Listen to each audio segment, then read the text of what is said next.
She is not the highest-ranked woman in tennis. She is not the most decorated. She does not have a Grand Slam title to her name. And yet right now, more people are talking about Eala than almost anyone else on the WTA Tour. That should not be possible. Rankings are supposed to decide who matters in this sport. Trophies are supposed to decide who gets the headlines. Eala has broken that rule completely, and ESPN just put a number on exactly how badly. Almost 1 million Instagram followers, more than double Jessica Pegula, more than double Madison Keys, more than double Amanda Anisimova, 3 players who have outranked her for most of the last 2 years. On paper, none of that should add up. In reality, it is the reason tournament directors are now redesigning schedules around 121-year-old from the Philippines. So how does a player with no Grand Slam trophy end up with a bigger following than 3 players ranked above her? How does a Wednesday night second-round match, historically the emptiest slot on the entire tour calendar, sell out in 30 minutes? And why are Coco Gauff, Naomi Osaka, and Jessica Pegula all talking about the same player, unprompted, in press conferences that have nothing to do with her? That is what we are unpacking today. Because the answer is not luck. It is not one viral moment. It is a pattern that has been building for almost a year, and ESPN just confirmed what her fans already knew. Rewind to March 2026. Indian Wells, a wildcard from the Philippines, walks into the main draw and beats Iga Swiatek, then Madison Keys. A run nobody predicted, on a stage nobody expected her to reach. ESPN wrote it up under a headline that stuck: the Eala effect, how a 20-year-old phenom took the tennis world by storm. That was the spark. What happened next is the part the schedulers, the ticket vendors, and half of women's tennis are still trying to catch up to. Here is the number that should worry every marketing department in the sport: almost 1 million. That is Eala's Instagram following, documented by ESPN, more than double the count of tour veterans ranked above her. In a sport where ranking has always equaled relevance, Eala broke the correlation. She is not famous because she is ranked high. She is ranked high and famous, which is a completely different kind of threat to the establishment, because fame like that does not need a trophy to keep growing. It feeds itself. Then came November. The WTA did something it had never done in the sport's history. It created an entire tournament around the surge, the Philippine Women's Open, a brand new WTA 125 event, the country's first ever. Tickets for the final sold out before Eala had even confirmed she was playing. Read that twice. The building sold out on the possibility of her, not the confirmation. That is not a fan base reacting to a schedule. That is a schedule reacting to a fan base. January 2026. The Australian Open. Eala's first-round match goes viral, not because of the score, but because the crowd support was so lopsided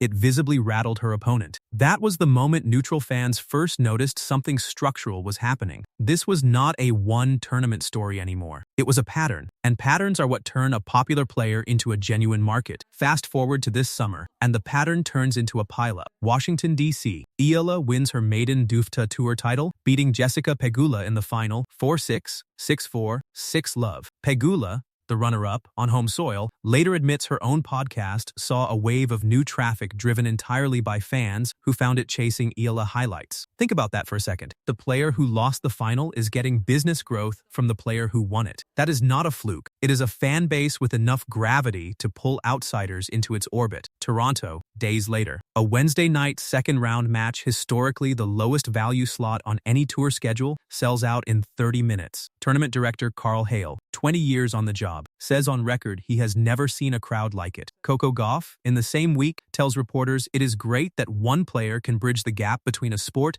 and a nation that never had that representation before. This is a top 5 player publicly acknowledging a market shift while it is still happening in front of her. Support for Eala is not confined to ticket booths and Instagram either. Naomi Osaka has addressed the phenomenon publicly. Jessica Pegula referenced it in her own runner-up speech. Unprompted, when multiple Grand Slam champions start talking about one player's fan base in press conferences that have nothing to do with her, that is not a storyline anymore. That is a shift in the sport's center of gravity, and everyone on tour can feel it moving. It reaches past tennis too. Wimbledon's broadcast numbers hit their highest U.S. audience in 6 years this season, and analysts pointed to a new generation of what they are calling compelling storylines driving that spike Eala's run to the 4th round, where she beat a defending Grand Slam champion along the way, sitting right at the center of it. Nike and telecom giant Globe have both moved to capture different layers of the same audience, treating her not as a single endorsement deal, but as the entry point into an entirely new tennis market: women, Asian sports fans, and casual viewers who never had a reason to learn the rules before. Of course, growth this fast does not arrive without friction. Some fans have drawn criticism for cheering during live points, an etiquette debate that made headlines across tennis media this month, with commentators openly debating whether the new wave of support is good or bad for the sports culture. But even that controversy proves the point. Nobody writes think pieces about crowd etiquette for a fan base that does not exist. You do not get backlash without first getting scale, and Eala has more of it than most players, far more decorated, ever will. Vogue Philippines put her on its cover when she was just 16. She spent most of 2023 and 2024 grinding through the IF circuit, largely unnoticed outside her home country. Then,